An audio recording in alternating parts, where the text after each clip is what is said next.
Praktek pengobatan sama pensiunan. Sama pensiunan. Inilah hikmah daripada silaturahim sesama pensiunan. Lagi mempraktekkan. Totok punggung. Itu yang terasa gimana Cak Sobri? Rasanya mantap ini Pak. Ser-seran ini. Ketahuan usianya ya. Ketahuan Alhamdulillah. ketahuan dulunya. Ser-seran ini. Oke. Alhamdulillah Ibu, yang paling mudah Bu dengan adanya acara ini apa harapan Ibu nih?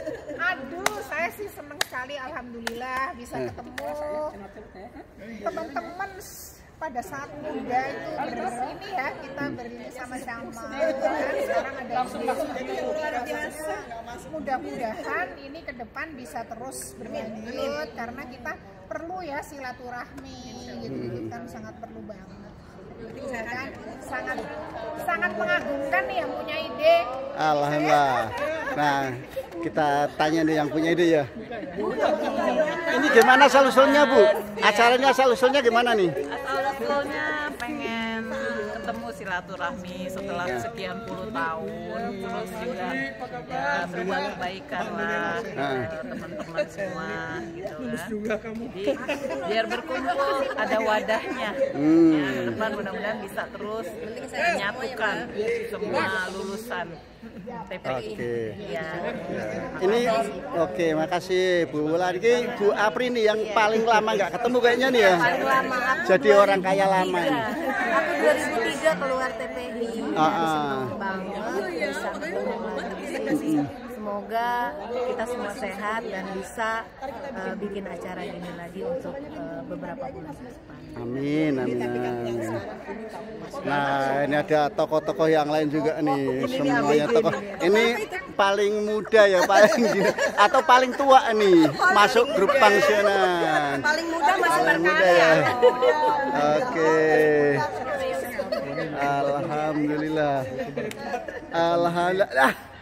Ini salah satu tokoh kita juga nih. Gimana nih tokoh kita nih? Ini apa udah 2012 saya pensiun, sekarang alhamdulillah masih pada sehat, ketemu teman-teman semua. Alhamdulillah. Kita nih, ya masih sehat Ibu ya, alhamdulillah ya. Cucu udah berapa Pak Manji? Cucu baru 6. Oh baru 6. Sama. Oke, nggak apa-apa. Yang ini dari satu istri kan ya? Iya, iya. Oke, alhamdulillah. Oke, sip, sehat semuanya. Amin. Nah, ini pensiunan juga nih. Kalau udah ditotok punggung pensiunan juga ciri-cirinya ini. Ya karena yang totok belum sudah ada ilmunya belajar. Jadi sekarang dipraktekkan. Pak punya kartu BPJS Pak? Ada Pak kartu BPJS. Ada. Tapi dipakai nggak Pak? Dipakai Pak, mesti dipakai. Berapa kali? Jadi saya BPJS itu saya jadikan wisata Pak. Jadi wisata ke puskesmas itu saya selalu. Oh gitu. Atau ke rumah sakit gitu. Oh gitu. Terus selfie backgroundnya puskesmas, rumah sakit gitu? Jarang selfie Pak saya nggak hobi foto sih. Oke, sehat selalu ya. Oke, alhamdulillah.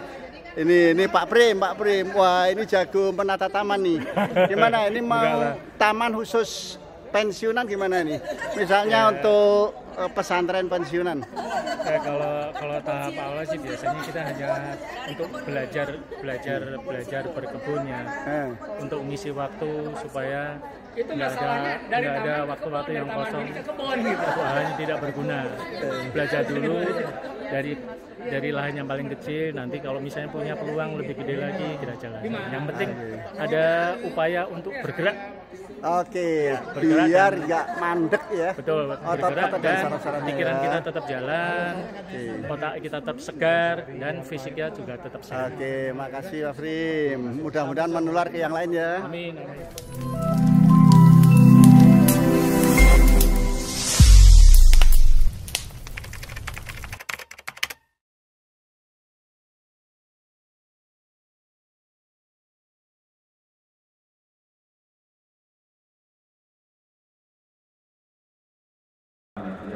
Sudah seperti tadi yang disampaikan bahwa kalau kemarin sebelum acara itu mulai saya sempat baca artikel Pak, yaitu mohon maaf nih artikel saya baca ada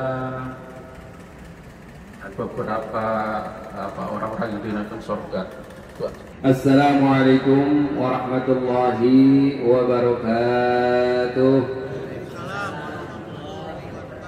Alhamdulillah. Ada yang belum jawab salam saya, Bu? Ibu-ibu yang belum. Karena ada 3 orang yang tidak wajib menjawab salam. Ibu tahu siapa orang yang tidak wajib menjawab salam? Yang pertama adalah orang yang sedang tidur. Ya, orang yang sedang tidur. Jadi kalau orang tidurnya kecapean, kepulesan, ya. Lalu ada orang yang mengucapkan salam karena tidur tidak mendengar, maka dia tidak wajib menjawab salam. Jadi ini ilmu salam dulu ya. Yang kedua, siapa orang yang tidak wajib menjawab salam? Adalah orang yang tuli. Orang tuli apa, Pak? Ya, dengar. Bolot. Ya. Orang yang tuli, dia tidak wajib menjawab salam. Yang ketiga, orang yang hilang ingatan. Orang hilang ingatan apa? Gila. Orang apa? Orgil. Orang gila. Nah, tinggal 3 kita mau yang mana kan gitu ya. Jadi sekali lagi biar semangat, ini bukan berarti ibu sedang tidur atau yang tuli atau yang hilang ingatan. Ya. Assalamualaikum warahmatullahi wabarakatuh. Waalaikumsalam warahmatullahi wabarakatuh. Bismillahirrahmanirrahim. Alhamdulillah ala jami'i amillah wal khair wasyarri. Wassalatu wassalamu ala rasulillah Sayyidina Muhammadin sahibi syafa'ah wa ala alihi wa sahbihi wa man tabi'ahu rusydan. Subhanaka la ilma lana illa ma 'allamtana innaka antal alimul hakim. Allahumma fasholli wa sallim. Ada yang istiqomah bisa kita kerjakan. Jangan sampai tidak ada yang bisa kita kerjakan. Jadi kalau kita tidak bisa membaca Al-Quran istiqomah, ya paling tidak kita bisa menjaga lisan. Kalau tidak bisa menjaga lisan kita memberi makan kepada orang-orang fakir. Kalau tidak bisa memberi makan, paling tidak kita sebaik-baiknya. Mudah-mudahan umur kita sampai di Ramadan tahun yang akan datang, sebaik-baiknya kita pergunakan Ramadan itu. Mudah-mudahan keempat ini menjadi bekal buat diri saya pribadi, buat kita semuanya. Mudah-mudahan Allah memanjangkan umur kita, menyehatkan badan kita, memurahkan rizki kita. Tentunya di dalam taat beribadah kepada Allah Subhanahu wa Ta'ala. Dan yang terindah adalah Allah mengambil umur kita dalam keadaan Allah makhtim lana bi husnil khatimah. Allah mengambil umur kita dalam keadaan husnul khatimah. Kiranya ini yang bisa saya sampaikan. Kurang dan lebihnya saya mohon dibukakan pintu maaf yang seluas-luasnya. Karena ini saya anggap bukan jamaah, ini saya anggap adalah orang-orang tua saya, bunda-bunda saya semua. Ya. Ya. Kalau bapak ibu anggap saja saya ini ya cucu atau anak lah, monggo silakan. Karena hanya segini yang bisa saya sampaikan. Sekali lagi saya ucapkan terima kasih atas undangannya. Mohon maaf apabila banyak kekurangan kekhilafan yang saya sampaikan. Sebetulnya kalau memang bicara itu terlalu nikmat, mohon maaf Pak Haji, ya. Kadang bisa 1 jam, bisa 2 jam, apalagi dalam suasana santai seperti ini, kajian seperti ini, subhanallah ya. Mudah-mudahan membawa kemanfaatan, membawa kemaslahatan, mendatangkan keridhaan Allah Subhanahu wa Ta'ala yang kita laksanakan pada hari ini. Dan saya akhiri wallahu muwaffiq wa lakum min thariq wa lakum assalamualaikum warahmatullahi wabarakatuh. Itu di atas meja, bikin meja yang kecil, namanya apa? Bu, namanya apa kalau meja kecil buat ngaji itu? Lekar ya. Dulu tuh orang kampung bilangnya lekar ya. Ya tahu aja di situ. Minta bikinin sama tukang kayu yang kecil. Taruh Al-Quran di situ. Tempat kita sholat. Setelah selesai sholat subuh 2 rakaat, assalamualaikum, assalamualaikum, kita berzikir, berdoa. Lalu kita ambil Al-Quran, kita baca. Saya contohkan begini Pak, Bu, ya biar kita ini senang membaca Al-Quran, mudah membaca Al-Quran. tidak perlu punya bayangan membaca Al-Quran itu banyak. Nanti akan capek duluan kita. Betul. Jadi bacanya begini, Bu. Seumpama itu mulai dari ayat pertama di surah Al-Baqarah. Ibu baca, A'udzu billahi minasy syaithanir rajim. Bismillahirrahmanirrahim. Alhamdulillahi rabbil alamin. Ar-Rahmanir Rahim. Maliki yaumiddin. Iyyaka na'budu wa iyyaka nasta'in. Ihdinas siratal mustaqim. Siratal ladzina an'amta 'alaihim ghairil maghdubi 'alaihim waladdallin.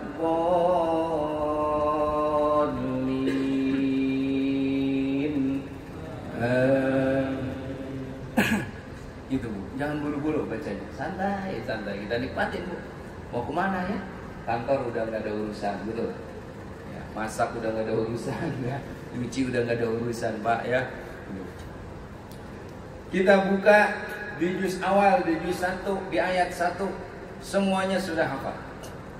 Kita baca Bismillahirrahmanirrahim. Alif Lam Mim. Shadaqallahul Azim. Boleh nggak, Bu? Boleh. Itu sholat apa tadi? Sholat, setelah sholat apa? Habis sholat subuh kita keluar olahraga jalan, betul, Bu? Keliling perumahan. Udah nunggu waktu zuhur. Selesai zuhur sholat lagi kita. Selesai sholat zikir, baca Al-Fatihah lagi seperti tadi. Kita lanjutkan bacaan yang tadi. Bismillahirrahmanirrahim. Dzalikal kitabu la raiba fihi hudan lil muttaqin. Shadaqallahul azim. Tutup. Tidur istirahat. Ya. Selesai sholat asar. Selesai sholat asar zikir. Baca lagi, ambil Quran, buka. Baca lagi. Bismillahirrahmanirrahim. Alladzina yu'minuna bil ghaibi wa yuqimuna as-salata wa mimma razaqnahum yunfiqun. Shadaqallahul azim. Betul. Anaknya dengar di belakang. Mama baca Quran kok pelit banget. Sampai subuh, zuhur, asar, maghrib. Ya, maghrib baca lagi satu ayat. Walladzina yu'minuna bima unzila ilaika wa ma unzila min qablik wa bil akhirati hum yuqinun. Shadaqallahul azim. Tutup sampai isya. Nyiapin makan, betul, Bu? Buat cucu, buat anak, buat suami, ya. Selesai itu sholat isya. Selesai sholat isya dilanjut lagi baca. Bismillahirrahmanirrahim. Walladzina yu'minuna bima unzila ilaika wa ma unzila min qablik wa bil akhirati hum yuqinun. Kalau subuh satu ayat, zuhur satu ayat, asar satu ayat, maghrib satu ayat, isya satu ayat, satu hari satu malam sudah berapa ayat yang kita baca? 5 ayat. Sekarang yang menjadi pertanyaan, Pak, Bu, lebih baik mana? Satu hari satu malam 5 ayat dibandingkan satu hari satu malam tidak ada satu ayat pun yang dibaca. Lebih baik mana Pak? Yang 5 ayat. Berat 5 ayat? Enggak berat. Kita mau nyetir mobil, bismillahirrahmanirrahim, baca dulu. Buka kok sampai sini. Taruh, berangkat. Pulang sebelum tutup pintu mobil, buka lagi 1 ayat. Mudah Bu. Jadi jangan kita berpikir bahwa baca Al-Quran itu harus duduk di tengah-tengah masjid, harus duduk di tempat yang sepi. Ya, tidak, baca Al-Quran itu tidak terikat. Di mana saja silakan, asal jangan di tempat-tempat yang kotor. Ini namanya orang yang selalu membaca Al-Quran. Kalau 1 hari 1 malam 5 ayat, kira-kira Pak, Bu, kalau 60 tahun hatam atau enggak? Hah? Cuma yang jadi pertanyaan, sampai enggak umur kita? Lebih baik mana 60 tahun pernah hatam 1 kali di dalam membaca Al-Quran dibandingkan 60 tahun seumur hidup enggak pernah hatam? Lebih baik mana Pak? Lebih baik pernah hatam meskipun hanya sekali 60 tahun. Buat saksi, ya Allah, dulu saya pernah hatam 1 kali. Berapa tahun? 60 tahun. Masya Allah. 60 tahun ya udah nggak apa-apa. Dibandingkan nggak pernah kita hatam baca Al-Quran. Subhanallah. Jadi saya punya guru itu yang hafid Quran. Dulu saya menghafalkan Al-Quran dari usia 12 tahun saya sudah menghafalkan Al-Quran. Saya punya guru berangkat dari kota Bumi Ayu sampai ke Jogja, ya bolak balik lagi itu sudah hatam 30 juz. Subhanallah. Jadi 1 juz itu memakan waktu 20 menit. 20 menit. Cuma bacanya cepat karena sudah hafal. Beda dengan kita Pak Bu. Ya kalau kita kan alif fatha alif kasroh kan gitu ya. Ya nggak apa-apa, bolak-balik pahalanya nggak hilang Al-Quran itu. Ya maka cinta kita kepada Al-Quran, ya ini yang menjadikan kita dirindukan surganya Allah Subhanahu wa Ta'ala. Ustaz, saya nggak paham bagaimana baca Al-Quran dengan artinya. Sudah baca aja terlebih dahulu. Nanti kalau artinya, kalau tafsirnya itu perlu kajian yang panjang, perlu kajian yang lama. Kita perlu guru yang khusus, butuh tempat yang khusus, butuh waktu yang khusus. Sudah, yang penting kita baca saja dulu. Terbata-bata, monggo silakan. Lebih baik lagi seumpama ada yang berkesempatan mengajarkan kita, ya silakan. Subhanallah. Ya ini Al-Quran. Karena 1 huruf Al-Quran diberikan 10 kebaikan oleh Allah Subhanahu wa Ta'ala. Kalau 3 huruf Al-Quran diberikan 30 kebaikan oleh Allah Subhanahu wa Ta'ala. Jadi kita masih diberikan kesempatan oleh Allah Subhanahu wa Ta'ala sampai saat ini untuk membaca Al-Quran. Jadi inilah orang yang dirindukan surga. Yang pertama yaitu tahlil Quran. Orang yang senantiasa membaca Al-Quran. Apalagi kalau sampai mengamalkan isi Al-Quran. Apalagi kalau sampai mengajarkan Al-Quran. Khairukum man ta'allama Al-Qur'ana wa 'allamah. Sebaik-baik kamu adalah yang mengajarkan Al-Quran dan mengamalkan daripada Al-Quran. Al-Quran adalah obat buat kita. Wa nunazzilu minal Qur'ani ma huwa shifaa wa rahmatun lil mu'minin wa la yazidul zalimina illa khasara. Wa nunazzilu minal Qur'ani ma huwa shifaa. Al-Quran itu diturunkan adalah sebagai penawar, sebagai obat dari Allah Subhanahu wa Ta'ala. Obat apa? Obat apa saja, obat lahir maupun obat batin dengan Al-Quran. Yakin dan percaya karena Al-Quran adalah kalamullah. Cuma kita ini tidak paham bahwa Allah, kalamnya Allah, ya firmannya Allah itu ada di Al-Quran.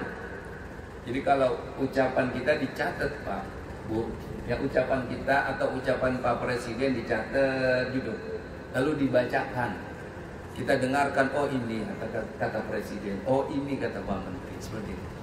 Nah itu kalamullah adalah firman Allah yang ada di alam dunia.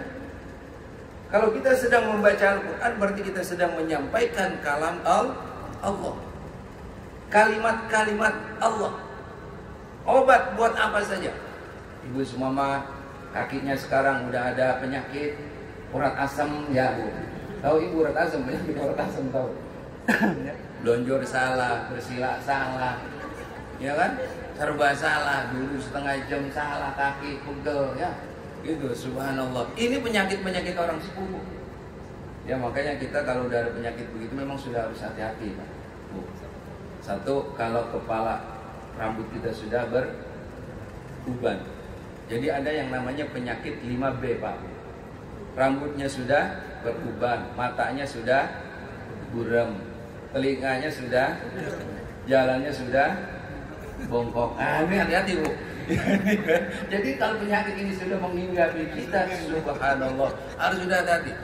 Ya gitu, ini penyakit yang nggak bisa lepas dari kita ini pasti suatu saat. Ya. Dan namanya umur tadi pun tidak memandang yang lebih tua atau yang lebih muda. Kadang yang lebih tua duluan meninggalnya dibandingkan yang muda. Kadang juga yang muda belakangan meninggalnya, yang tua duluan. Gitu-gitu juga yang sama. Oh doa ya. Nah jadi itu. Jadi Al-Quran itu alladzina amanu wa tatma'innu qulubuhum bi dzikrillah. Barang siapa yang ingat kepada Allah Subhanahu wa taala wa tatma'innu qulubuhum bi dzikrillah, ingat kepada Allah. Membaca Al-Quran itu adalah ingat kita kepada Allah. Ala tatma'innal qulub, maka hatinya akan diberikan ketenangan oleh Allah Subhanahu wa taala. Ya Allah, sekarang usia saya sudah 60, ya Allah. Betul Bu? Ya Allah, sekarang usia saya sudah 65, ya Allah. Baca Al-Quran, begitu baca Al-Quran kita semangat lagi hidup kita. 19 menit zuhur ya. 19 menit lagi zuhur. Oh subhanallah. Ya baik. Baik, yang 19 menit lagi tadi Pak Haji sampaikan ini zuhur. Kita singkat saja. Atau nanti kekurangannya kita buat PR ya gitu. Nanti kita bisa sambung lagi. Jadi intinya yang pertama adalah talil Quran. Kita senantiasa membaca Al-Quran. Yang kedua adalah wahafizil lisan. Orang yang menjaga lisannya. Menjaga lisan. Menjaga lisan itu seperti apa? Man kana yu'minu billahi wal yawmil akhir falyakul khairan aw liyasmut. Barang siapa yang percaya kepada hari akhir, maka lebih baik dia berkata yang baik-baik, atau kalau tidak bisa dia diam, atau dia diam. Karena sekarang itu subhanallah di medsos, subhanallah di media itu banyak sekali berita-berita yang kita nggak paham, nggak mengerti, akhirnya kita ikut bicara, akhirnya yang menimbulkan fitnah. Ya, makanya wahafidul lisan.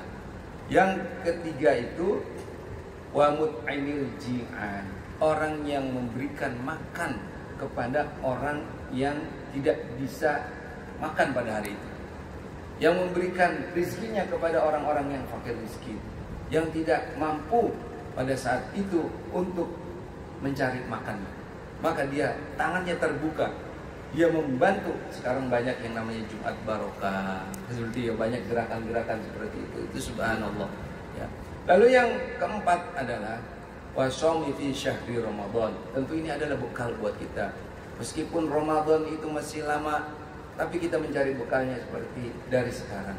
Karena tidak mudah kita melaksanakan puasa di Ramadan.